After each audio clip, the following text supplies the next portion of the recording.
Bismillahirrahmanirrahim. Assalamualaikum warahmatullahi taala wabarakatuh. Apa khabar saudara semua? Salam sejahtera. Salam pertemuan. Semoga anda sihat sentiasa. Apa khabar semua ya? Saudara Fu Wui, how are you? Saudara Mustafa Ilyas, thank you Fu Wui. Saudara Thomas Tan, Muhammad Nur Sharif, Marzuki bin Awang, Elinor, apa khabar di? Saudara Kamal, Saudara Mat Azizi, Saudara Ramli Sabran, Saudara Haji Azhar Manaf, Openg Temu, Faizal Acol, Zakaria Yusof. Salam, apa khabar apa semua ya? Saudara Samsul Anwar. Bagi anda yang tak dapat dengan ni live ini Facebook, boleh pergi ke Instagram juga sama ya, tekan Amir Hijaz Fan juga saudara. Dan saya mengharapkan agar kalau boleh kita apa dia panggil Allah terminologi dia, share dan join ya saudara ya? Dan subscribe ya. Saudara Muhammad Azizi, apa khabar? Terima kasih. Roy Pa, Zainal Abu Hassan, Halimah Hashim, ID 1510 join, tak tahu siapa. Nama tak tahu. Saudara Syahir. Dan teman-teman yang lain yang tak sempat saya santuni satu-satu, saya akan santuni usai saya memberi pencerahan malam ini ya. Secara hari ini tanggal 24 Jun ya, saudara Syahir, Diana Dia ya, Pok Cham, Rosinin Korongot. Hari ini tanggal 24 Jun 2021. COVID-19 nampak guys semakin ganas. Peningkatan ketara sebab semalam 5,244, hari ini meningkat 5,844. Dengan jumlah keseluruhannya sudah 716,847 warga kita yang dijangkiti oleh virus corona, dengan mengundang 84 kematian hari ini. Keseluruhan kematian adalah 4,721 saudara ya. Dan ini laporan untuk tiap-tiap negeri, iaitu di Perlis hari ini meningkat 5. Semalam 1, hari ini 5. Di Kedah juga meningkat 189 naik pada 271. Di Pulau Pinang turun dari 159 turun 108 ya saudara Tamizi Rahim. Di Perak juga meningkat. Semalam 75. Dah 2 hari. Dia elok dah. Double digit. Hari ini naik 120. Di Selangor, masih lagi suasana yang tidak baik. Ada peningkatan. Semalam 2001. Hari ini 2072. Begitu juga di wilayah Persekutuan. Semalam 531. Hari ini meningkat 552. Putrajaya juga meningkat. Semalam 13. Hari ini 17. Begitu juga di Negeri Sembilan. Alahai, Negeri Sembilan macam mana lah ni. Terus meningkat ni nampaknya. 4 hari berturut-turut. 3 hari lepas 585. Daripada 437 dia naik 585. Semalam dia naik 677. Saudara Razali, saudara Daud Azni. Dan hari ini Negeri Sembilan merekodkan yang agak tinggi, iaitu 781. Di Melaka juga ada peningkatan. Semalam 180, hari ini 247. Begitu juga di Johor. Semalam 282, hari ini 346. Di Pahang susut 245 semalam, hari ini 162. Di Terengganu alhamdulillah masih lagi double digit, tapi ada peningkatan sedikit daripada 27 pada 29. Di Kelantan juga meningkat nampak gayanya ya. Semalam 81, hari ini 135. Di Sabah turut meningkat. Semalam 129, hari ini 203. Begitu juga di Labuan. Di Labuan daripada 77 semalam, hari ini naik pada 212. Kawasan kecil pulaunya, tapi ramai yang dijangkiti virus corona. Begitu juga di Sarawak juga turut meningkat kepada 581 ya saudara Osman. Jadi saudara, itulah laporannya. Kalau nak mengikut untuk bulan ini, bulan Jun, jumlahnya sekarang sudah 143,590. Bulan Jun, 143,590. Bulan lepas terkumpul sebulan 163,644. Kita hari ini pada tanggal 24 Jun 143,590. Itulah laporan saya tentang kedudukan virus corona. Baik, saudara, kita pergi tazkirah singkat. Bagaimana nak menjadi orang kaya. Kerana menurut baginda Rasulullah SAW, jauhilah segala sesuatu yang haram, maka engkau akan menjadi manusia yang paling ahli ibadah. Dan ridhalah terhadap pembahagian Allah untuk dirimu, maka engkau akan jadi manusia yang paling kaya. Ini sabda junjungan. Dia kata jauhi segala yang haram, maka engkau akan kaya. Jadi seberapa besar sifat qanaah dalam hati, maka sebesar itu pula lah kekayaan yang kita miliki. Sebaliknya, jika sifat qanaah tidak ada, selalu merasa kurang, harta malah membuat kita mampu bersyukur, kita kurang beribadat, silaturahim kita putuskan, semakin hari semakin kita disibukkan untuk mencari harta, akhirnya kita menjadi orang yang paling miskin. Itu tazkirah pendek untuk hari ini. Saya mendoakan agar saudara berbahagia dengan tazkirah yang agak pendek hari ini, saudara, ya. Hari ini kita juga berbicara tentang mutiara kata. Mutiara kita hari ini, sesulit manapun kehidupan yang kita hadapi hari ini, yakinlah akan ada sinar yang mendatangi kita kerana Allah tidak pernah meninggalkan kita. Jadi sebab itu jangan tinggalkan Allah. Semoga hidup kita hari ini penuh dengan kabar yang ceria, bahagia dan gembira, saudara, ya. Jangan risau, rezeki itu sentiasa ada. Allah sentiasa. Selagi manusia itu hidup, selagi itulah Allah akan memberikan kita rezeki. Cuma kita kena berusaha, ya. Baik, saudara. Salam impian monetorium dan kumpulan wang simpanan pekerja RM10,000. Ingat, saudara, kalau berbelanja tanpa had, maka negara kita akan muflis. Tajuk perbincangan kita malam ini adalah UMNO dah semakin mengarut. Saudara Syed Hussein. UMNO dan politik semakin mengarut. Itu yang dalam penilaian saya lah. Tapi sebelum saya memberi pencerahan, kita santuni dulu apa kata pantun Pak Nazil.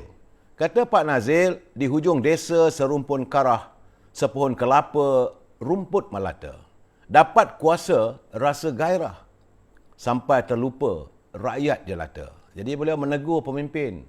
Jadi bila dapat kuasa tu mula dah rasa rasa gairah. Akhirnya kita lupa pada rakyat. Katanya lagi, Pak Limat tersepit jari. Agak teruk, terkenyit mata. Angkuh teramat, mementing diri. Natijahnya buruk, tidak terkata. Jadi kalau kita sentiasa mementingkan diri kita, natijahnya mak buruk. Saudara Beautiful Maria, saudara Yusri Muazzi. Saya sentun di sebelah sini ni Instagram. Saudara, kalau sesuatu terganggu dalam kita punya live di Facebook, cepat-cepat switch kepada Instagram. Dan kalau boleh subscribe dua-dua sekali, senang. Saudara, ya. Sebelum saya memberi pencerahan lagi, saya mesti mengingatkan saudara Azmi Khairil. Mereka yang menyunting semula live saya dah dimasukkan ke channel YouTube ataupun di mana-mana, Instagram ataupun dalam Twitter. Semua ini adalah tanggungjawab anda. Saya tidak bertanggungjawab atas sebarang suntingan, sebarang komen, ya, kerana saya tidak mampu untuk melihat semua. Jadi setiap apa yang anda lakukan harus di atas bau anda yang memikulnya. Jadi berfikir-fikirlah terlebih dahulu sebelum anda melakukan suntingan. Dan ruangan saya ini, sekali lagi saya ingin ingatkan bahawa ini adalah ruangan pencerahan politik semasa. Ruangan pencerahan politik semasa dengan prinsip kita, ya, pada Cik Su, Saudara Amran, kita mesti bersetuju untuk tidak bersetuju. Saya boleh memberi pandangan, saudara boleh bersetuju ataupun tidak bersetuju. Saudara juga boleh menghantar pandangan, kalau sempat saya santun. Tetapi saudara boleh memberi pandangan, kita mesti bersetuju untuk tidak bersetuju, saudara, ya. Ini prinsip kita. Dan saya minta kalau boleh gunakanlah bahasa-bahasa yang baik, bahawa kita adalah warga cinta damai, warga yang harmonis. Baik, saudara. Di Ipoh, wartawan Sinar melaporkan. Ini agak saya ni tentang ini, sekarang ni kita masuk dalam derita rakyat. Ruangan derita rakyat ini saya melaporkan tentang kemelut kehidupan rakyat. Jadi sebelum saya memberi pencerahan tentang politik dan sebagainya, di Ipoh wartawan Sinar melaporkan seorang ibu tunggal bersama dengan anaknya hidup dah 2 tahun sejak PKP ini menumpang di rumah orang. Dan dia terpaksa mengemis simpati daripada teman-teman dan katanya ibu ini berusia 53 tahun, Arsugati. Dan anaknya Lalita Bingga. Kedua mereka menumpang di rumah rakannya yang pada mulanya rasa malu tapi dah tak ada buat apa sebab dia terpaksa diusir keluar daripada rumah tumpangannya, rumah disewanya, dan sekarang ini terpaksalah duduk di belakang rumah orang. Dan anak perempuannya mengalami sakit tulang belakang dan mereka hanya makan sehari sekali bubur. Lauknya adalah mengutip sayur-sayur kangkung di belakang rumah. Keadaan ini mengingatkan saya zaman saya kecil-kecil dululah. Memang saya dulu pun bukanlah orang senang. Almarhumah ibu saya juga adalah penuri getah dan kami makan sehari sekali. Dan kadang-kadang kami makan kebanyakan harinya. Sesekali saja makan nasi, kebanyakan harinya makan bubur ataupun kanji. Tapi sebab kampung saya itu dekat berhampiran dengan sungai dinding, maka adalah ikan kering ataupun ikan-ikan sebagai lauk. Tapi bagi Puan Arsuganti ini cuma makan dengan sayur kangkung saja. Setiap hari nasi. Itu saja. Nasi pun bukan nasi, ini nasi kanji. Saya amat bersempati, inilah kehidupan rakyat selama 2 tahun sahaja ya. Dan di seberang perai pula seorang lelaki yang mengalami kemurungan dilaporkan maut selepas dia terjatuh dari tingkat 10 di sebuah pangsapuri di Jalan Raja Uda di Batuas. Dan dalam kejadian itu berlaku kira kita 6.50 petang semalam. Menurut polis, Ketua Polis Daerah Sebang Perai, Assistant Commissioner Nur Zaini Mak Noor, pihak polis dalam siasatannya mendapati bahawa lelaki tersebut penuh dengan kemurungan dan naik ke tingkat 10 dan dalam beberapa minit kemudian dia pun terjun. Maka berakhirlah kehidupannya kerana setelah ditemui keluarga mangsa, maka keluarganya memberitahu bahawa kehidupan mereka begitu susah dan dia sentiasa dalam keadaan kemurungan. Dia adalah bapa kepada 2 orang cahaya mata yang berusia 4 dan 2 tahun. Astaghfirullahalazim. Macam manalah pula isterinya yang akan meneruskan kehidupan. Jadi kejadian tersebut sempat dirakamkan oleh orang awam sebelum video rakaman berkenaan tular di media sosial. Dan saya melihat catatan daripada Datuk Seri Jalaluddin alias Ahli Parlimen Jelebu. Dia kata, inilah catatannya, pada 15 Jun 2021, seorang lelaki cuba terjun dari tingkat 11 projek perumahan rakyat beringin di Jinjang Utara kerana mengalami tekanan emosi disebabkan tiada pekerjaan dan hidup sebatang kara. Pada 17 Jun 2021, seorang wanita cuba terjun dari tingkat 32 sebuah kondominium di Sungai Buloh kerana tertekan perasaannya akibat dibuang kerja dan dihalau dari rumah sewa. Pada 18 Jun, ini baru beberapa hari lepas ya, seorang lelaki maut selepas terjun dari tingkat 8 di apartmen Aman Putra, Jinjang Utara. Pada 21 Jun di Seremban, seorang lelaki berusia 31 tahun yang kehilangan pekerjaan sebagai jurujual kereta sejak Perintah Kawalan Pergerakan dan dia dipercayai mengurung isterinya dan anaknya sehingga terpaksa diselamatkan oleh anggota bomba. Pada 23 Jun, 23 Jun semalam seorang lelaki yang berdepan dengan masalah kemurungan, yang tadi saya laporkan tadi lah, terjun daripada tingkat 10 pangsapuri di Jalan Bagan Ajam di Batuas. Menurut Datuk Jalaluddin alias 5 kejadian ini berlaku dalam tempoh tidak sampai 10 hari. PKP ini merupakan satu seksaan hidup untuk mereka ini. Ada yang kehilangan pekerjaan, ada yang kehilangan pendapatan, anak-anak di rumah memberontak kerana terlalu lama duduk di rumah dan tidak dapat keluar. Sebab PKP ini adalah total lockdown. Perintah darurat, tak boleh keluar rumah. Jadi apabila anak-anak memberontak, ibu bapa mengalami stres, tekanan perasaan, sampai bergaduh suami isteri dan akhirnya rumah tangga porak-peranda. Ini adalah satu realiti yang cukup pahit yang dialami oleh rakyat. Sebab itu pimpinan di Anjung Kuasa Distrik Perdana perlu memikirkan sesuatu. Ada satu hari itu kata Datuk Seri Jalal, dia kata dia dapat satu mesej dalam handphone dia, dapat seorang makcik minta duit RM30 pun jadilah. Sebab dah 3 hari nak makan tak ada lauk.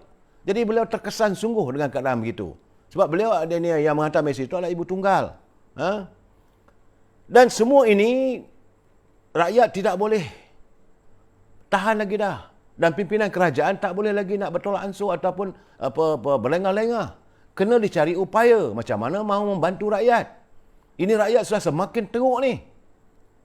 Sebab kita akan mengalami lagi, mungkin kita akan ada tambahan total lockdown sampai 24 hari bulan. Keadaan semakin genting. Jadi menteri-menteri usahakanlah. Kalau tak nak, berhentilah kalau tak tahu nak buat kerja. Itu aja bagi saya. Dan saya menerima coretan daripada saudara Muhammad Azmi daripada Kelantan. Dia kata inilah coretan seorang peguam, sahabat dia. Peguam ini mengantar kiriman, saudara Hashim Junaid. Indikator kami, dia kata ini peguam mengantar pada mesej pada dia. Dia kata indikator kami di mahkamah menunjukkan keadaan kewangan setiap yang tertuduh meruncing. Apabila ramai orang yang tertuduh memilih untuk tidak membayar denda. Sebaliknya, mereka memilih hukuman penjara. Mereka lebih rela menjadi seorang banduan daripada membayar hukuman sebagainya. Begitu juga apabila tertuduh ditahan reman sementara menunggu pembicaraan untuk kena bayar jamin untuk keluar daripada tahanan reman pun, mereka memilih untuk terus tinggal dalam lokap. Dan ini dia kata adalah kerana mereka lebih rela untuk berada di penjara daripada duduk luar. Kerana paling tidak duduk dalam penjara katanya, walaupun tempat sempit, walaupun susah macam mana pun, tapi ada tempat tinggal, tempat teduh. Ada makan, sekitar dalam RM41. Sedangkan di luar belum pasti dia dah dapat makanan. Ini keadaan saudara Rosli Desbado. Ini keadaannya sebenarnya. Akhirnya mereka yang di mahkamah, bila nak diaturkan hukum, rela tak apalah. Sebab dah tak ada upaya lagi untuk meneruskan kehidupan. Kemudian saudara, yang kita minta adalah bantuan moratorium. Dan kita minta supaya dikeluarkan wang daripada kumpulan wang simpanan pekerja. Ini hampeh punya kerajaan ni, dia bagi syarikat berlesen. Iaitu di bawah kementerian kerajaan bersetuju membenarkan sektor kredit komuniti atau pinjam wang yang berdaftar di bawah Kementerian Perumahan dan Kerajaan Tempatan. Apa benda ni? Orang nak minta supaya moratorium, tak nak hutang dan tak boleh nak bayar. Kamu kata okey bagi pinjam hutang pula lagi ni. Kerajaan apa benda ni? Yang rakyat minta nak keluar duit daripada kumpulan wang simpanan pekerja. Jadi bagi saya tak fahamlah menteri ni. Saya ingat otak dia simpan kat lutut agaknya. Dan sekarang secara penjaja, saya dapat laporan juga. Kenyataan daripada Gabungan Persatuan Penjaja dan Peniaga Malaysia. Dia merayu kepada kerajaan supaya mempertimbangkan segera untuk memberi moratorium automatik selama, ini dia minta setahun. Tanpa kerenah birokrasi. Ya, menurut saudara Presiden Datuk Rosli Sulaiman, dia kata tempoh itu memadai untuk memastikan peniaga dapat bertahan sehingga COVID-19 dapat dilandaikan. Katanya sehingga hari ini belum menerima banyak keluhan daripada peniaga dan penjaja yang semakin tenat dihimpit oleh hutang kelin pinggang akibat tidak boleh berniaga. Sebab nak berniaga macam mana? Kedai tutup.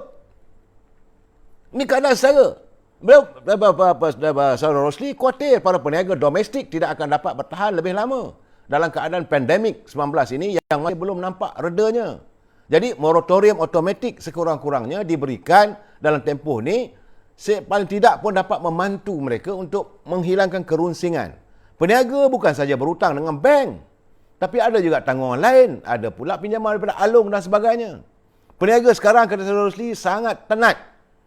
Sampai bila boleh mereka bertahan kalau dalam keadaan sebegini. Ada yang pinjam RM100 antara satu sama lain. Pergi ke kedai sebelah tu minta RM100 pinjam. Habis tu dah berpusing, meminjam dah berpusing-pusing sama mereka. Ini kerajaan tak fikir ke? Anda yang berada di anyong kuasa di Putrajaya tak fikir ke Kementerian Kewangan ni? Nah, ini bukan kalangan rakyat biasa ni, mereka yang buat meniaga ada gerai.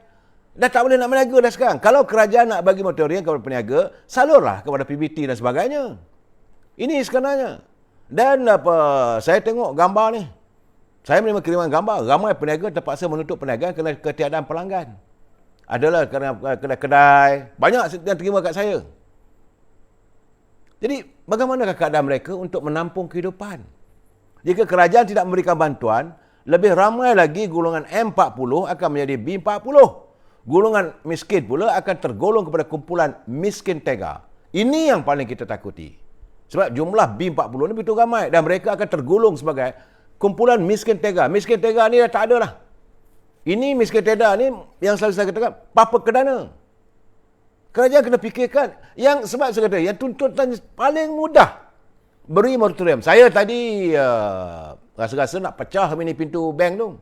Rupanya, bila nak bayar luang ansuran kereta, ada interest. Tertunggak, kena interest lagi. Dalam keadaan sekarang, bukan minta moratorium memang tak dapat. Ada pula kena tertunggak, ditambahkan lagi dengan Allah. Sepatutnya lagi dalam 4 bulan, 5 bulan lagi selesai lah hutang tu. Tapi ditangguh lagi, jadikan sampai 6 bulan. Ini saya kata haram jadah punya bank ni, saya kata. Bank tu bank Islam. Itu saya marah ni sebenarnya. Tapi nak buat macam mana? Sebab bukan atas nama saya atau orang rumah. Keadaan sekarang ini keadaan setara. Bank memang betul perangai Yahudi. Memang tak ada hati. Mereka hantar notis, hantar orang, nak tarik kereta, hantar ganggu rumah kita. Terjerit-jerit di luar, malu kita dengan jiran. Memanglah keadaan sekarang, nasib baiklah jiran-jiran pun faham dalam keadaan sekarang. Tapi apakah ini tidak mereka? Jadi saya tak tahulah. Saya tengok pula kenyataan daripada Datuk Amir Ali Maidin. Dia kata, kedai dia sendiri, supermarket Maidin yang terdapat di seluruh negara, juga sedang mengalami kemerosotan yang begitu ketara. Dia kata begitu juga peruncit-peruncit yang belum dapat. Sebab memanglah laporan daripada mereka yang pergi membeli belah di supermarket Maidin ni, kebanyakan mereka beli banyak untuk dijual, ambil untung sikit-sikit. Pun 95% terjejas. Apa nak hidup macam ni? Nak hidup macam mana? Sebab itu, selaku pengarah usaha Maidin Holding, dia kata jualan pasar rayanya merekodkan penyusutan sebanyak 25% sejak PKP. Itu di supermarket dia.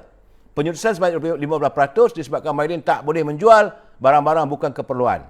Dan bakinya kerana had pergerakan 10 km. Itu baru kes di Maidin. Dia kata, saya maklumkan perniagaan di pusat-pusat beli belah juga menjunam sebanyak 95%. Baki 5.0% pun disebabkan masih ada kedai yang boleh membeli melalui dalam talian. Itu pun kena tipu juga. Ya, Saudara Mak Azmi. More to face all this thing. Peniaga terkesan teruk. Betul, saya setuju. Peter So. Ini saya dapat laporan saudara, memang bagi saya. Sebab, dan ini tadi saya dapat pula satu lagi, ini lagi satu kes lagi. Kiriman daripada Wan Izwan. Di antara dia kata, ramai rakyat kena kencing. Itu bahasanya memang dah marah, dah tak boleh tahan dah. Dah tak tahan dah dia. Sebab dia kata, Menteri ada ramai rakyat kena kencing oleh PM dan Menteri Kewangan pasal bantuan tambahan. Ini dijanjikan awal bulan masuk wang. Ya, awal bulan Jun ni masuk. Jadi mereka mengatakan awal bulan Jun, tapi hari ini dah 24 Jun. Pergi ke Bank Simpanan Nasional, tak masuk-masuk lagi. Sebab dia kata, kenapalah Menteri Kewangan tidak bagi tarikh yang betul untuk rakyat. Bagi tahu awal bulan. Berapa hari bulan? Tak sebut. Jadi mereka datang dari jauh, bukan dekat. Menggunakan tambang. Walaupun bas yang berhenti-berhenti ke, ataupun teksi ke, ataupun naik motor ke, naik kereta ke, semua ni menggunakan wang. Alah, lebih berarti wang itu mereka berbelanja untuk beli makanan. Ini keadaan sekarang ni, saudara, apa nak jadi ni? Mereka pergi ke Bank Simpanan BSN, tak ada. Katanya wang tak masuk. Ini dia kata paling zalim, dia kata kuat kencing. So dia kata itulah dia kata raja-raja minta sidang parlimen dibuka, tapi apa dia diwujudkan adalah dibuka syarikat kredit komuniti. Saudara Khalid Ahmad. Ini saya nak saudara Khalid Ahmad, ini di Kedah. Hantar kiriman pada saya. Dia kata dia cukup kecewa kerana rakyat pergi ke pejabat Lembaga Hasil Dalam Negeri di Cawangan, Sungai Petani. Dia pergi. Ramai rakyat pergi beratur untuk berurusan berhubung dengan mendapatkan bantuan perhatian rakyat. Sebab itu saya katakan awal-awal 2 hari pun saya dah bercakap. Cara mereka mengatur urus pemberian bantuan ini tidak tersasar. Mesti nak pakai, mana orang kampung ada internet, mana orang kampung ada komputer. Inilah masalahnya, menteri-menteri ini ingat adalah semua di Kuala Lumpur je. Dia lupa macam di Kedah tu. Jadi mereka terpaksa datang pergi ke Lembaga Hasil Dalam Negeri di Cawangan Sungai Petani untuk mendapat bantuan perhatian rakyat. Dia kata amat menyedihkan. Ini kiriman saudara Khalid Ahmad. Amat menyedihkan dia kata. bila mereka sekadar dilayan di pintu pagar saja. Seolah-olah tak layak nak masuk ke dalam bangunan pejabat. What type of people you are? Udahlah berderit, berpanas-panas, layan di pintu pagar pun tak dapat.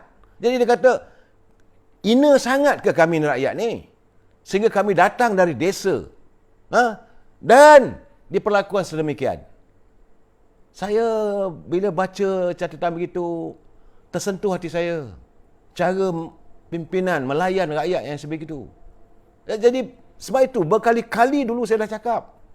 Ingat, dalam anda mau memberi bantuan, anda bercakap, memberi perutusan, bantuan prihatin, Makcik Limah, Makcik Kia, Pak Saleh, sampai ke? Benda tak sampai jadi macam ni. Jangan cakap saja. Jadi akhirnya kamu jadi seorang yang pembohong. Rakyat ditipu rasakan. Sebab saluran tak kena. Dulu zaman kami Kerajaan Barisan Nasional, dulu kita buka kaunter. Boleh.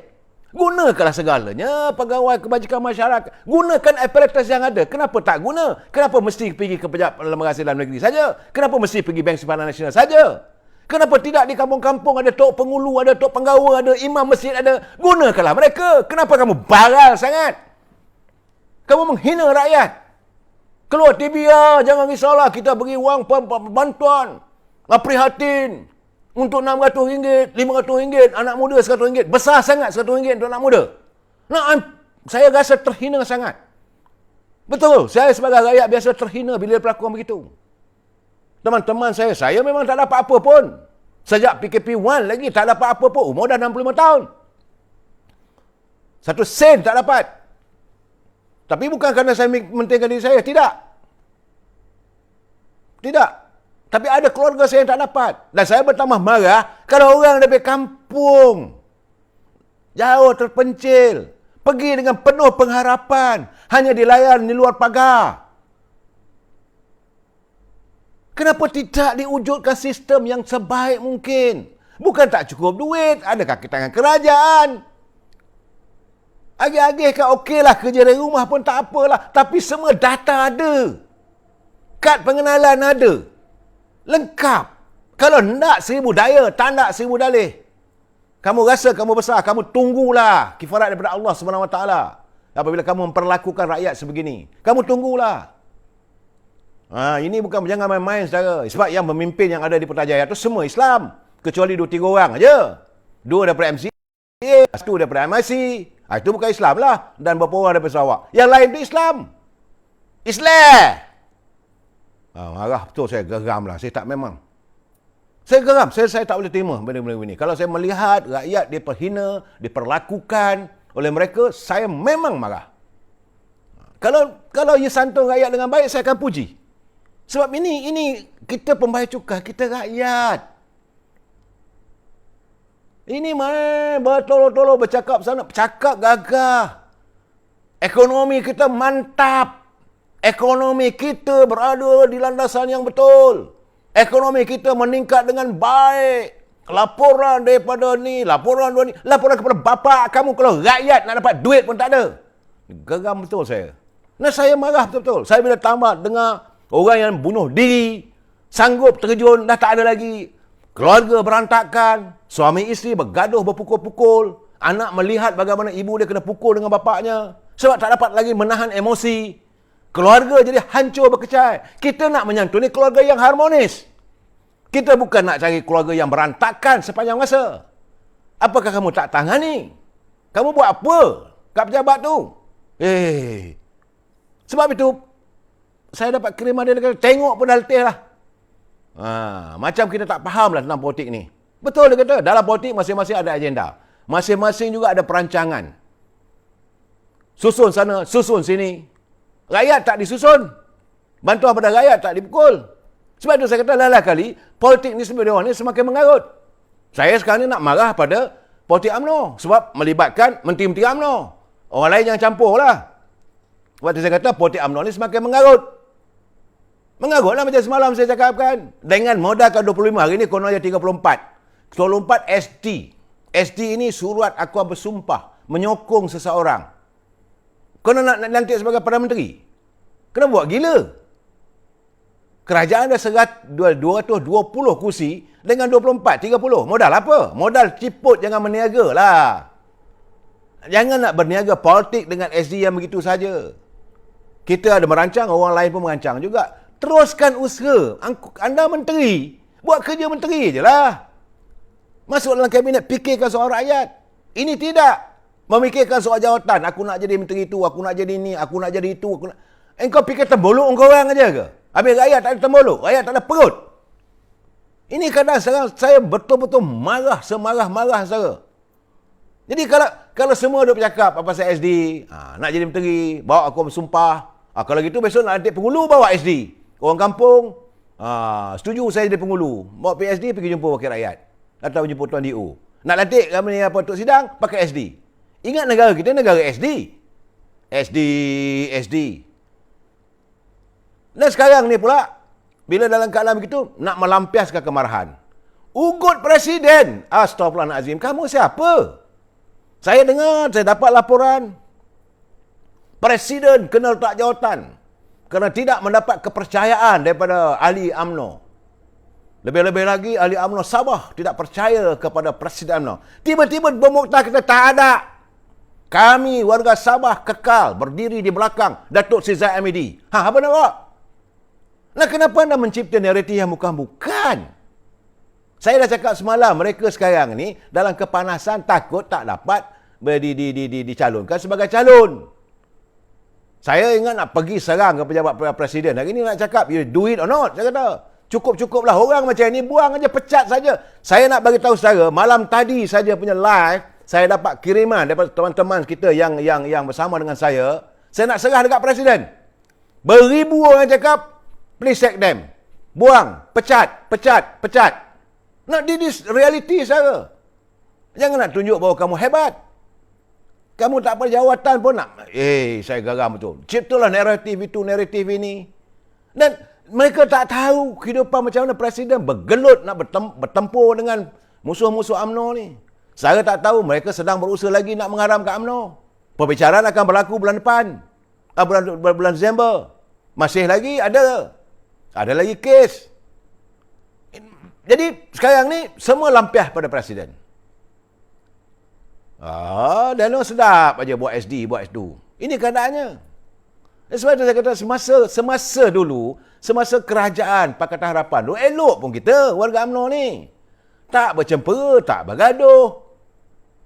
Kukuh tekad perjuangan, kita akan merampas Putrajaya dengan pintu depan. Hebat. Baru sikit aja dapat jawatan. Itu pun menempel. You are not the full minister with full power. Orang kata bukan di Anjung tu, di baru-baru di ujung-ujung. Rumah-rumah selang aja ataupun bawah rumah aja. Orang lain yang berada di Anjung yang memegang kuasa. Pun kamu dah tunjuk rasa selagak. Kamu dah tak pandang rumah UMNO. Ini keadaannya. Bagi saya, sebab tu saya minta Presiden UMNO dah mengarut dah diorang ni, pecat aja. Pecat tak habis-habis lagi. Hari ni masih lagi. Semalam 25, hari ni nak 34. Masih ada lagi. Macam-macam lah. Jadi dia orang ni yang berada sebagai pemimpin UMNO ni, anda ni untuk apa ni sebenarnya? Anda berada di tingkat 38 tu, sebagai majlis tertinggi, sebagai menteri, sebagai wakil rakyat. Anda buat apa sebenarnya? Engkau orang nak apa sebenarnya? You all ingat ahli UMNO peringkat akar umbi ni bangang. You ingat ahli akar umbi ni di bawah ni tak boleh berkira, tak boleh tahu apa anda. Jangan lupa 3.7 juta ahli UMNO. Kau orang 40-50 orang saja. You are nowhere lah nak compare education yang ada di bawah. Ada yang profesor pun ada. Bukan profesor kangkung lah. Ada yang insinyurnya, ada yang arkiteknya, ada akaun. Cuma mereka tidak diberi peluang. Mereka tidak punya wang untuk menggadaikan untuk mendapat jawatan. Sebab adanya warlord, budaya warlord daripada UMNO. So sekarang ni Presiden kena fikirkan macam mana nak menyelesaikan masalah budaya warlord ni. Cara yang terbaik, pecat aja lah. Ini keadaannya. Dan mereka inilah yang akan merosakkan UMNO ni. UMNO seperti perjuangan. UMNO bukan untuk individu. UMNO bukan milik Zahid Hamidi. Sebab itu dia kata sampai masanya bertandinglah. Dan sekarang ni, rakyat akan umbi memberi kepercayaan untuk beliau memimpin UMNO. Yang dimaki dia apa hal? Bukan saya nak membelanya, tidak. Tapi tak kena. Anda cuba menolak budaya demokrasi dalam UMNO. Trust UMNO demokrasi. Saudara tak fikir ke macam mana orang yang lain? Nombor lain boleh menerima hakikat. Yang kalah kena memperakui yang menang. Buatlah kerja. Santunlah persahabatan, persaudaraan. Ini tidak atas-pentas. Jangan risaulah. Walaupun saya bertanding, kalau saya kalah, saya tetap akan menyokong. Parah! Bila kalah, apa pun tak kena. Macam-macam buat pun tak kena. Di sinilah saya katakan, kalau saudara nak marah pada saya, marahlah.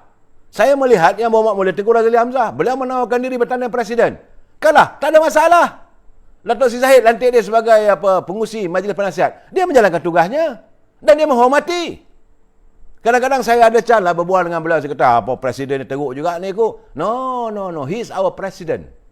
No, begitu. Walaupun lebih jauh, lebih muda daripada dia. Dan dia kata, kita kena menghormati prinsip demokrasi. Yang kalah mesti memperakui yang menang. Dan saya melihat dia tak ada menindas pun yang kalah. Ini keadaannya saudara. Jadi UMNO ni akhirnya buruk ni mata orang. So saya mintalah supaya presiden kali ini tak usah fikir lagi lah. Mereka yang menandatangani Statutory Declaration, SD itu, kalau dapat bukti, mereka sudah pun menurunkan tanda tangan, maka nama-nama mereka ini hendaklah dihantar kepada jawatan kuasa disiplin. Sebab mereka sudah melanggar. Itu affidavit, itu bukti nyata bahawa mereka sudah melanggar peraturan parti. Sebab mereka mengambil tindakan di luar keputusan parti. So, hantar komisi, pecat, habis cerita. Jangan kita tunggu-tunggu lagi. Dan malah sekarang ni ada pula budaya samsing, upah orang. Upahlah apik lempang ni. Hantar kiriman dalam Facebook, maki orang ni. Oh, cerita yang dalam kain berkeluar berada. Ini cerita benar, saya tengok saya astagfirullahalazim. Apa ni orang mana ni? Dan mereka lah yang berhormat. Takkanlah tak boleh kawal isteri. Yang bini dia bercerita yang hal dalam kain bergaduh sana bergaduh. Apa hal? Macam mana kalau rumah tangga kamu tak mau pimpin, kamu nak pimpin macam mana satu negara? Ini keadaan saudara. If you cannot shut your wife mouth, artinya you are not qualified to be a leader. Ini keadaan sebenar saudara, bukan saya mengada-adakan sebab saya dapat. Saya tengok saya geleng kepala. Apakah ini budayanya? UMNO ini disantuni. UMNO adalah perjuangan untuk rakyat. Jadi kamu tak akan fikir masalah perjuangan rakyat. Kamu akan fikirkan, sebab saya katakan, kamu fikirkan tembolok kamu. Kamu fikirkan apa aku dapat. Sebab itu saya amat menghormati Ketua Pergerakan Pemuda Arau. Dia sonsong Syahidan Kasim. Kalau ini tindakannya, sebab Syahidan Kasim adalah ketua bahagian dia. Saya rasa sudah sampai masanya Ketua Pergerakan Pemuda UMNO bahagian Arau ni, lantik sajalah dia sebagai calon untuk pilihan yang akan datang. Presiden jangan risau, jangan takut. Bukan seorang Syahidan tu boleh mengalahkan ni. Dia nak bertanding bebas ke, nak bertanding apa parti, itu mereka lah. Tapi kalau pemimpin Pergerakan Pemuda di bahagian Arau ni, dia berani. Dia kata desakan pemuda Parlimen Arau, dia kata Pergerakan Pemuda UMNO bahagian Arau, Syed Aidit, amat kecewa dengan tindakan dan kenyataan yang Muhammad Datuk Seri Syahidan Kasim, Ketua UMNO bahagian Arau, yang berterusan menyerang Presiden. Ni, anak muda. Memang pun sebagai anak, kita akan pertahankan bapa kita. Itu keadaannya. Pergerakan ini berpendapat desakan Biro Politik UMNO supaya notis persidangan Parlimen dikeluarkan dalam tempoh 14 hari adalah munasabah. Itu pemuda UMNO bahagian Arau. Dia kata notis yang dikeluarkan untuk persidangan Parlimen dalam masa 14 hari adalah munasabah. Dia pun faham. Jadi kalau Syahidan Kasim tak faham tu, main jauh-jauh. Siapkanlah diri anda untuk menjadi pembangkang ataupun untuk anda mengundurkan diri daripada politik di bahagian Arau. Sebab saya nampak Syed Aidit ni sudah pun muncul. Dan saya secara peribadi, secara terbuka, saya nak cakap pada Presiden, inilah calon-calon pemimpin masa depan. Nak fikir buat apa kalau orang yang datang buat onar. Saudara, adab, sopan, dah tak ada dalam UMNO dah sekarang ni. Macam mana rakyat nak ikut? Kalau maki sana, maki sini, kutuk sana, kutuk sini. Laporan polis sana, laporan polis sini. Siapa nak percaya dah? Saya rasa kalau suatu tindakan politik berhubung dengan parti kita ni, bawa ke mahkamah, maka orang tu wajar dipecat. Ikutlah perlembagaan parti dah ada. Sesiapa saja yang membawa urusan parti ke mahkamah, maka dengan sendirinya gugur sebagai ahli. Saya ingat Presiden kena gunalah klausa itu. Sebab apa saya kata macam saya semalam lah. Akhirnya orang tertawa kat UMNO. Saya lain tak apa. Jangan sampai Mak Sabu tertawa kat UMNO. Apa UMNO ni? Mereka cerita lain tak ada. Berebut. Kami okey je. Kami keluar daripada PAS. Kami tuduh tubuh amanah. Okey. Tak malu kita. Tak malu ke kita ditertawakan oleh parti-parti yang kecil? Saya kata, apa punya perangai pengarut ada orang. Dan sedangkan yang penting sekarang ni, saya nak bawa sekarang ni, sebab saya kata, korang mengarut ni, saya nak tanya ni sekarang ni. Sebab ini antara pimpinan UMNO yang ada di Anjung Kuasa Perdana, yang 42 orang jadi ahli parlimen ni. Saya nak tanya ni. Sebab, sejauh mana kenyataan titah Raja-Raja Melayu pada 16 Jun dipenuhi? Ini tidak. Anda semua bercakap soal sidang parlimen. Bukan itu saja, brother. Bukan perbincangan atau pertemuan Raja-Raja Melayu dengan Duli Yang Maha Mulia Tuan Agong bukan hanya soal persidangan parlimen saja. Ada beberapa perkara lain lagi. Cuba baca bagaimana kenyataan daripada penyimpan besar penyimpan besar mohon Raja-Raja Melayu. Tan Sri Syed Aidit dia mengatakan raja-raja perintah mengambil maklum. Ini tuanku tahu. Dalam kenyataan tu, raja-raja pemerintah. Dengar baik-baik ayatnya. Raja-raja pemerintah mengambil maklum perkara-perkara berikut. 1.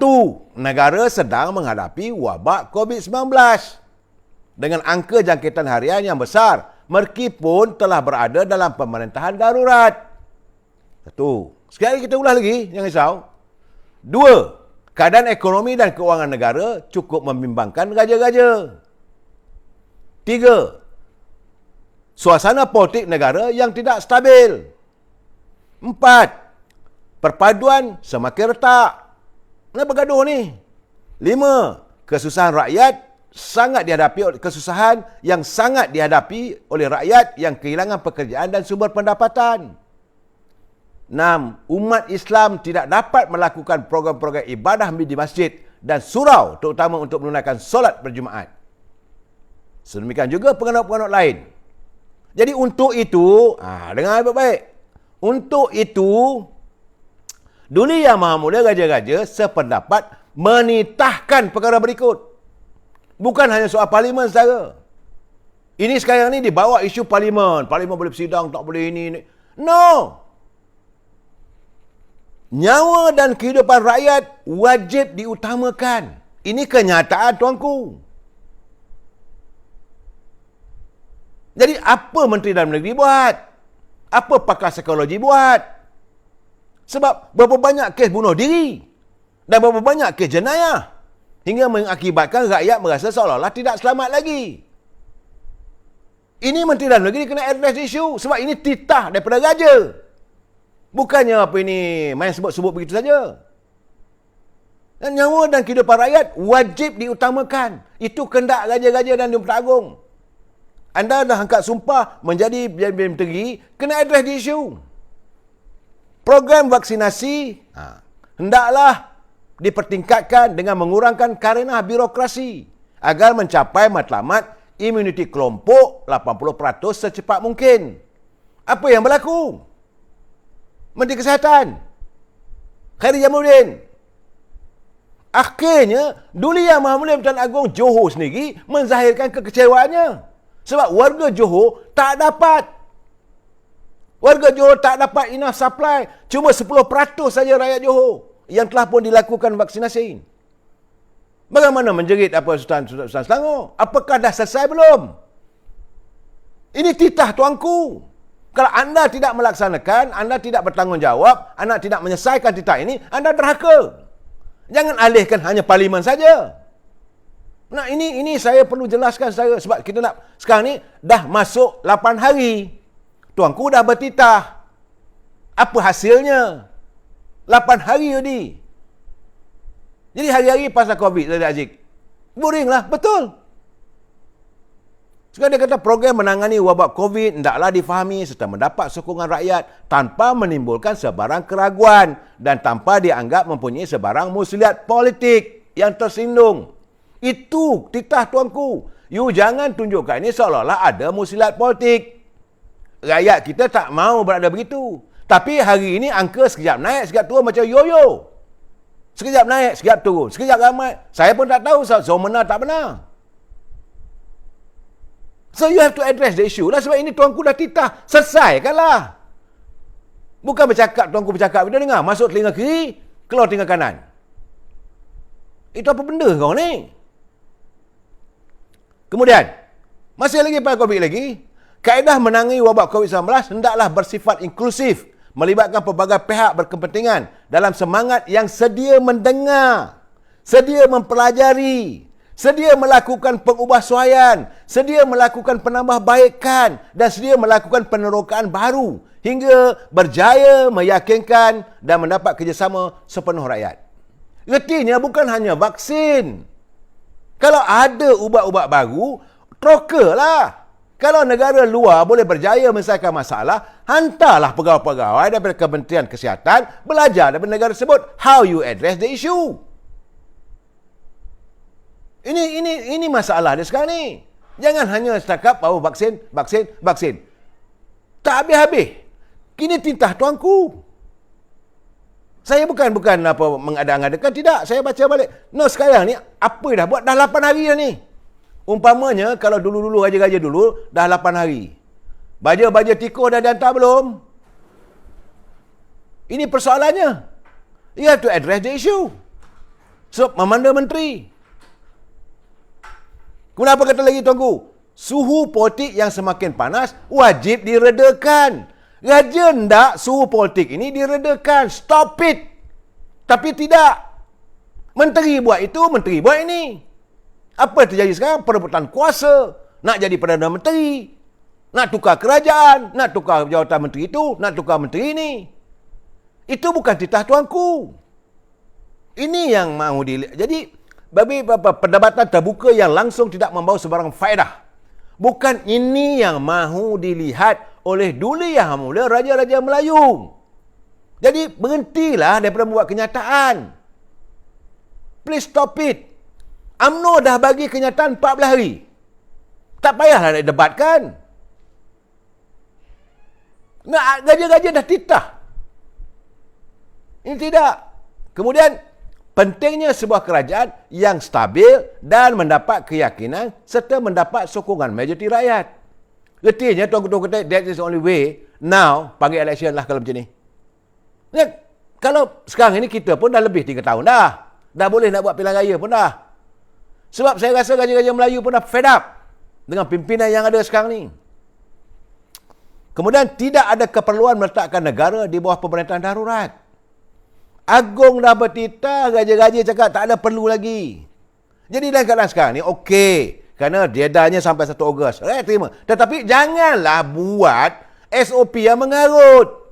Yang mengurung rakyat di rumah.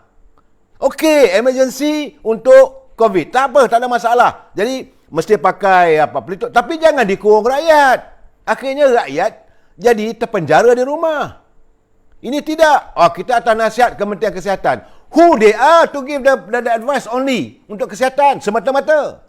Akhirnya berantakan satu negara. Ini yang raja-raja bimbang. Ini yang tidak dilakukan. Raja berpendirian. Dah tak ada keperluan lagi darurat. Jadi kemudian raja-raja pemerintah berpendirian pentingnya dihormati mekanisme semak dan imbang. Ini tidak berbelanja lagi. Berhutang lagi. Kita dengar Saban lagi. Saban bulan. Masih berhutang. Sebab itu, Parlimen perlulah dibuka. Ini keadaan saya. Dan, tuanku menegaskan bahawa rakyat-rakyatnya susah. Apa kamu buat? Ini dalam titah baginda. Keprihatan baginda. Jadi, kalau begitu, apa wang ada dalam kantong negara ni, keluarkanlah. Jangan berolak dalih. Sebab ini titah tuanku. Menjunjung titah Duli Yang Maha Mulia Raja-Raja Melayu. Dan dipersetujui oleh Duli Yang Maha Mulia yang di-Pertuan Agong. Dengan ini menitahkan agar masalah kehidupan rakyat mesti diselesaikan. Tuanku dah cakap. Sebab rakyatnya miskin. Tak mau cari jalan macam mana? Bantuan mesti disalurkan. Kalau perlu beri moratorium, beri moratorium. Dah berkali-kali kita cakap.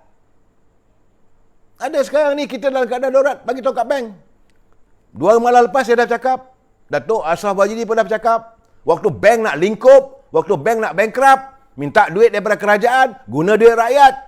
Bail out bank-bank semua. Kalau tidak, bank bankrupt, bank muflis. Tapi mereka dah okey, dah selamat. Sekarang ni rakyat susah, bukan rakyat nak minta daripada you, bukan nak pinjam. Tangguhkan saja pembayaran. Itu saja. Tak boleh buat. Itu titah tuanku, tu kena ikutlah. Takkanlah raja nak bercakap spesifik satu persatu. Baginda dah bagi tahu bahawa rakyat susah. Perlulah ada usaha untuk menangani ekonomi. So, you buat apa Menteri Ekonomi? Kebimbangan raja-raja Melayu. Jadi, kamu yang berada di situ tak layaklah. Kalau tak layak, sebelum kamu kena tergajang keluar daripada pejabat tu, baik letak jawatanlah. Sebab itu saya dah bertanya bermalam-malam. Menteri-menteri yang ada sekarang ni, yang mana yang berfungsi? Kalau tak berfungsi, please get out. Saya geram. Sebab saya tengok, ini dah masuk lebih seminggu dah. Tuanku bertitah pada 16 bulan Jun. Hari ini dah 24. Dah 8 hari. Hari Rabu, Khamis, Jumaat, Sabtu, Ahad, Isnin, Selasa. Rabu. Dah hari ini Khamis. 8 hari. What you have done? Ini gambaran saudara. Kemudian, dan tuanku kata, lah kali, buatlah parlimen. Perlulah disegerakan persidangan parlimen. Kata tuanku. Jadi ayat segera tu, ada pula menteri ni seolah-olah memperolok-olokkan. Ini kurang ajar punya menteri. Tunjuk gambar makan mi segera. Jadi tuanku punya arahan tu macam mi segera lah ya. Macam tu Marah saya. Dan panggil pula, adakan polemik. Ini pakar perundangan. Pakar perlembagaan. Ada yang bukan Melayu berpanggil juga sekali. Yang bukan Melayu tu memanglah. Dia berlasahnya lah raja-raja ni. Kuasa raja tak cukup. Kuasa begini, kuasa begini. Yang Melayu ni, peguam-peguam ni pun turut sama. Lupa ke negara ini negara raja? Raja berperlembagaan. Betul. Kena ingat. Baru dalam keadaan darurat sekarang ni, kuasa raja. Ikut sajalah tuanku kata sidang parlimen. Bukalah parlimen. Apa masalahnya? Sebab itu, Presiden UMNO minta supaya parlimen mesti bersidang. Dia bagi notis dalam tempoh 14 hari. Bukan 14 hari itu mesti bersidang. Tidak, sekurang-kurangnya dalam tempoh 14 hari ini, speaker dah keluarkan notis. Parlimen akan bersidang. Sebab negeri-negeri lain dah keluar notis dah. Johor dah keluar akan bersidang pada 12 Ogos. Bukan hari ini. Bukan minggu depan, 12 Ogos. Perak dah keluar notis dah. Pahang dah keluar notis dah. Yang kepala batu speaker yang ada sekarang ni apa hal? Keluarkanlah notis. Ini tidak dibiarkan keadaan dijadikan sebagai polemik politik. Maka raja-raja dihina. Seolah-olah raja ni tak tahu guna kuasa. Seolah raja ni tak ada kuasa. Ini bukan kuasa raja. Ini adalah kuasa Perdana Menteri. Ini kuasa eksekutif. Ini kuasa... Halah. Kadang-kadang saya kata haram jadah betul lah diorang ni. Betul, minta maaf lah saya marah. Sebab mereka mempertikaikan kuasa raja saya. Saya marah lah. Sebab dah termaktub. Bila kamu nak jadi Perdana Menteri, kamu menghadap Agong. Kamu angkat sumpah dengan Agong. Bila kamu nak jadi Menteri Besar, kamu menghadap Sultan. Kamu angkat sumpah sebagai Menteri Besar. Nak buka Dewan Persidangan Parlimen, kamu panggil Agong datang. Titah tuanku. Jadi apa maknanya sekarang ini kamu mempersoalkan kuasa raja, kuasa sultan, kuasa agung. Kenapa dibuat secara terbuka? Adakan forum. Dan ada pula, minta maaf lah, saya bukan rasis. Saya marah apabila orang bukan Melayu mempertikaikan raja saya. Mempertikaikan kuasa agung. Anda derhaka. Anda adalah orang derhaka. Nasib baiklah kita hidup dalam sekarang dunia moden. Kalau dulu-dulu, dah boleh panggil dah pahlawan, panglima titahkan. Usir keluarlah ni. Sebab anda dah tak mau menerima. Ini tidak. Oh, wujudkan polemik. Nah, apa yang dibuat? Sebab itu Presiden UMNO membuat keputusan bagi notis. Itu pun dipertikaikan. Mangkuk punya budak dari Kedah tu, apa ketua penerangan ke apa ke? Budak yang hidung sepek tu. Oh, Presiden UMNO tak patut bagi notis 14 hari. Oh, itu daripada parti PBM. Nah, kenapa anda takut sangat ni? Sebut aja parlimen macam ada hantu. Mengeletar seluruh tubuh. Salah tu, salah orang ni. Sebab UMNO menyantuni kehendak tuanku. Ini titah tuanku. Faham ke? Ini titah. Cuma raja-raja kita ni, sultan-sultan kita ni, bahasanya bahasa molek. Bukan macam bahasa kita. Kita ni, rakyat ni, tak tahu bahasa. Bangang. Tuanku begitu berhemah. Supaya parlimen dibuka, ada semak dan imbang, dan ada pembahagian kuasa. Kuasa eksekutif, kuasa legislatif, kuasa judiciary. Jangan dicampur adukkan. Sebab kebimbangan tuanku melihat sudah ada cara-cara pentadbiran yang mencemarkan pentadbiran negara. Baginda tak bersetuju. Sepatutnya, ampun tuanku, parti akan laksanakan. Sebagai Perdana Menteri, panggil kabinet, tuanku dah bertitah. Okey, Speaker, kita jangan campur. Menteri Jabatan Perdana Menteri, you please facilitate apa keperluan parlimen, parlimen nak pakai apa, parlimen nak bagi peruntukan berapa, bagi. You tengok apa yang sepatutnya. Soalan dan sebagainya, kita bantu parlimen. Itu sepatutnya bukan kamu mengatasi parlimen. Kalau kamu mengatasi parlimen, artinya eksekutif mencampuri urusan parlimen. Tidak ada pembagian kuasa. Just bagi tahu, boleh. Kita ni tuanku dah titah. Kita ingat, negeri kita ni raja berperlembagaan. Kita bukan negara republik. Jadi kena sedar dirilah. Besok bila kamu dah tak ada kuasa, besok macam mana? Bila kamu nak dapat kuasa, kamu pergi menghadap agung. Kamu menghadap sultan. Nak angkat sumpah.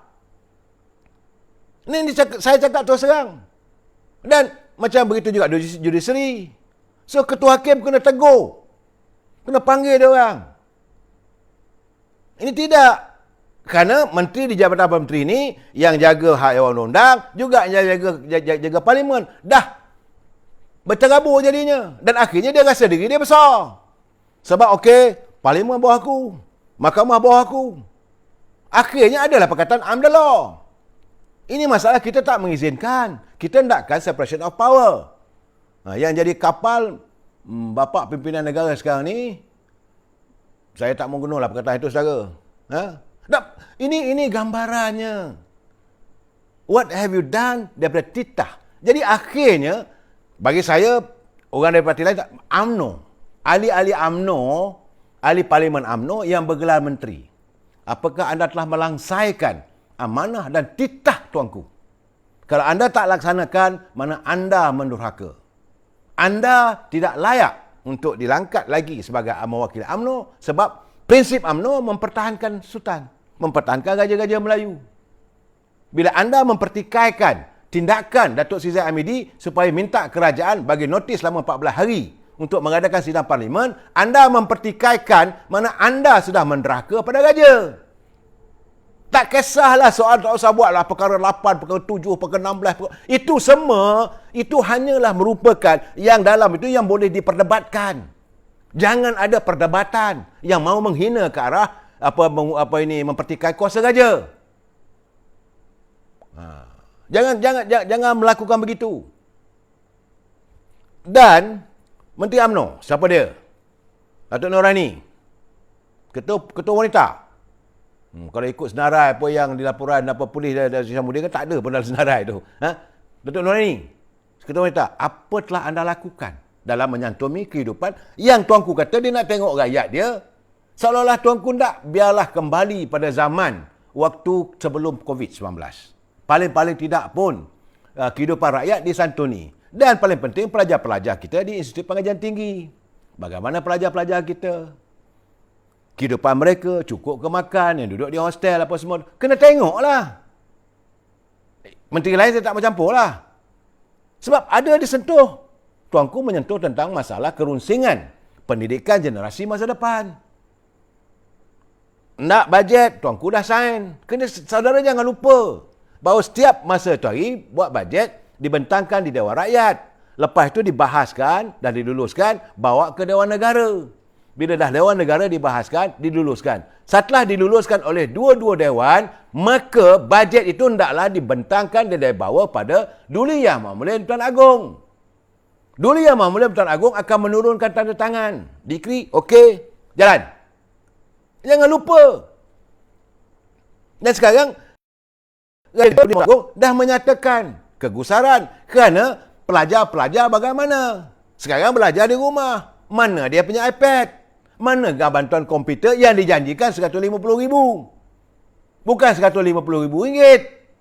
RM150,000 unit untuk pelajar-pelajar. Memanglah tiap-tiap tahun jumlah penduduk Malaysia ni lebih kurang 400,000. So daripada 400,000 tu okeylah. Ditangani RM150,000. Sebab yang lain tu mungkin ibu bapa, berkemampuan dan sebagainya. Alright. Tapi ini tidak. Tak sampai-sampai. Sejak berbajet diluluskan dulu. Ini sebab dia kementerian lain, kementerian bukan orang UMNO. Tapi Datuk Noraini boleh bertanya lah. Dan anda, wakil-wakil rakyat, ahli-ahli UMNO yang berada dalam kabinet, wajib bertanya. Sepatutnya bila persidangan mesyuarat kabinet, bertanya lah. Tan Sri Perdana Menteri, saya nak bertanya. Sebab saya ni daripada UMNO. Parti kami mesti menjunjung titah tuanku. Tuanku minta ini. Okey, kementerian mana? Why don't kita bincang? Kita nak selesaikan benda ini. Sekarang dah masuk 8 hari dah. Nanti tuanku murka. Ini negeri dia. Kita ni hanya sekadar mamak menteri. Ini keadaannya. Kalau anda tak sedar diri, anda duduk di negeri raja, anda duduk di negeri Melayu ni yang ada sultannya, please get out. Jalan besar. Berhenti. Sebab itu saya minta, berkali-kali saya katakan, Presiden UMNO wajib menggugurkan mereka untuk pilihan raya akan datang. Sebab tak perform. Tak ada. Sama ada kamu timbalan menteri pun, jangan menjerit cerita politik. Menjerit politik lain tak ada. Cerita politik, cerita perebutan kuasa, cerita nak jadi menteri, cerita nak jadi Perdana Menteri, malah cerita dalam kain. Orang ni tak payah. Mengotorkan rumah UMNO saja. Kita nak cari orang yang berjuang. Sebab di bawah sana, macam saya kata semalam, sesedara juga saya rasa lebih layak untuk digelar menteri. Kita bincang lagi malam esok. Wabillahi taufiq wal hidayah. Assalamualaikum warahmatullahi taala wabarakatuh. Selamat malam dan ingat saudara, besok hari Jumaat.